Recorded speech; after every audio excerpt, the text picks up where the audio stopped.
About 9 million wild boars are roaming across the United States and have become a major problem for officials because they have few natural enemies that can easily expand their territory, as even deep rivers could not stop their spread since these areas previously had no wild boars. All wild boars in the Americas originally came from Europe and Asia and were brought during the era of European exploration in 1493. Christopher Columbus introduced 8 domestic pigs to the Caribbean to support future food needs, and in 1539 Spanish explorer Hernando de Soto brought domestic and wild pigs to Florida. From 1890 onward, more wild boars from Europe and Russia were introduced, which caused widespread population outbreaks across the continent. Feral pig populations have now spread across most states and caused severe damage to crops and agricultural infrastructure. These animals were often introduced for hunting and are identified by narrow, deep-set eyes, long, wide ears, and thick, short necks. Some wild boars can weigh between 130 and 150 kilograms, with a head making up nearly 1/3 of the body length, which gives them a large-headed appearance. They are fast and can reach speeds of up to 40 kilometers per hour. Wild pigs in the United States reproduce faster than any other large mammal, as they can begin breeding at about 8 months of age and produce 2 litters per year, with 4 to 12 piglets in each litter. Within 12 to 15-month populations can grow rapidly. The total number of feral pigs in the United States is estimated at 6 to 9 million animals, and they cause billions of dollars in damage each year, mainly due to destructive foraging behavior. In addition to environmental and crop damage, wild boars can carry at least 34 pathogens that threaten livestock, wildlife, and humans. To control this invasive species, authorities have adopted several management strategies, including allowing hunting both day and night, and even from helicopters. However, this approach is often more recreational than effective because hunters usually target large pigs while smaller ones escape, migrate, and learn to avoid humans, passing this behavior to their offspring. Research shows that about 75% of the population must be removed each year to control growth. More effective methods include trapping, which takes advantage of the animal's herd behavior and strong appetite. Once a trap is triggered, it can capture an entire group without allowing them to learn avoidance. There are 2 main trap types: corral traps and snap traps. Corral traps are inexpensive and easy to set up, but only capture about 49% of pigs because survivors learn to avoid them. Studies by the Noble Research Institute over 4 years showed that snap traps with overhead canopies were far more effective, capturing about 88% of pigs in a given area. These traps reduce avoidance behavior and can catch many animals at once. Wild boars do not fear threats from above, so they enter these traps freely. Modern systems allow traps to be monitored and activated remotely using mobile internet, which enables quick setup and efficient control. Captured pigs can be transferred to rearing farms where the meat can meet strict food safety regulations. Broken Arrow Ranch in Texas works with hunters to transport wild boars to licensed slaughter facilities and supplies between 1,500 and 1,700 feral hogs each year. They prefer medium-sized pigs because very large adults produce hormones that cause unpleasant odors in the meat. To reduce this effect, captured pigs are raised and fed for several hours before processing. New arrivals are quarantined, treated for parasites, closely monitored, and fed a controlled diet to ensure meat quality and safety.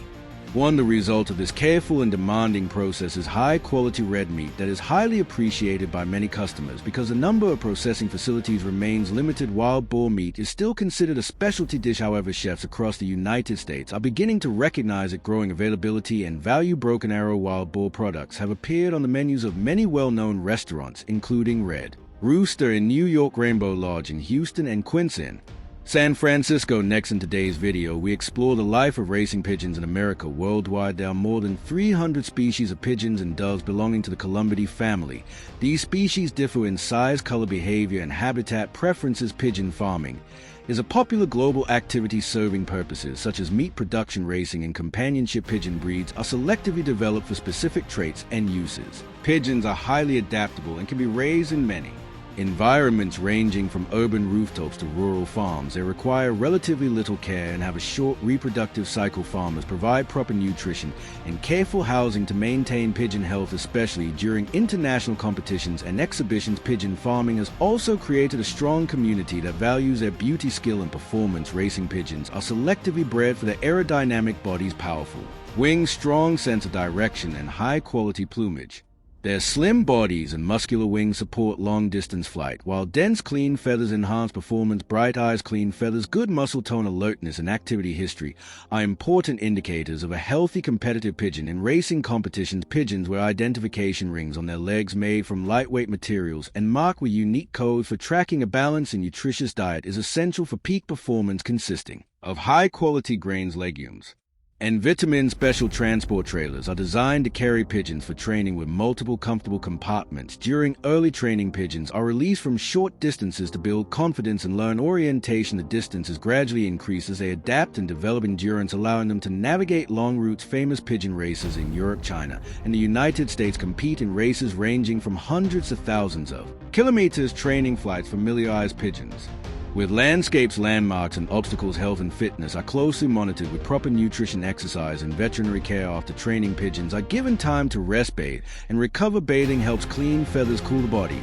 and reduce muscle fatigue. Sunbathing provides warmth, vitamin D, and relaxation. Rest is essential to restore energy and prepare for future flights. In contrast, the fear caused by red foxes is a harsh reality for Australian sheep farmers. Red fox attacks have resulted in massive losses, both financially and emotionally, threatening the stability of the sheep farming industry.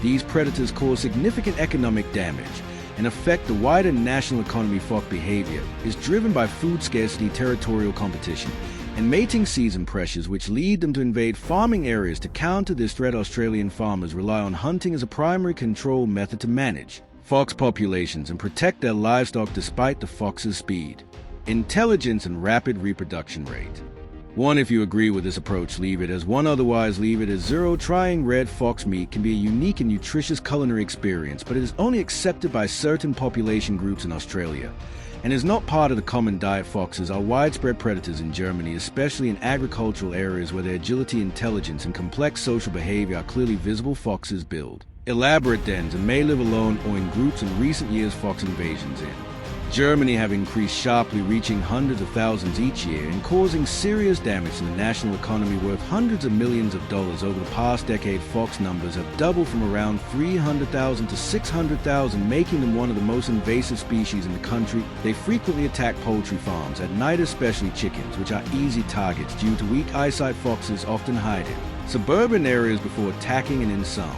cases even strike during daylight hours, causing panic among farmers. German communities have used snap traps to control fox populations since the 19th century. These traps are placed near barns, pastures, and known fox routes and are designed to activate quickly for effective capture. This method has reduced fox numbers by about 20% over the past 2 decades, with nearly 20,000 foxes captured annually. Traps must be checked 2 to 3 times per week and placed safely out of reach of children and pets. Foxes breed throughout the year, but mating usually occurs in spring and summer with litters of 4 to 6 cubs, depending on food availability. Among the 4 fox species found in Germany, the red fox causes the most damage as it adapts easily to grassland, forests, and urban areas, and is often seen roaming suburbs in search of food. Its rapid reproduction rate is about 10% higher than other fox species in Australia. However, red foxes pose severe challenges to farming communities as they invade farms, kill livestock, and disrupt ecosystems. In many cases, entire chicken flocks are destroyed in a single night. Fox invasions are driven by habitat loss, human activity, population growth, and food scarcity, which push foxes into urban areas and farms. Traditional trapping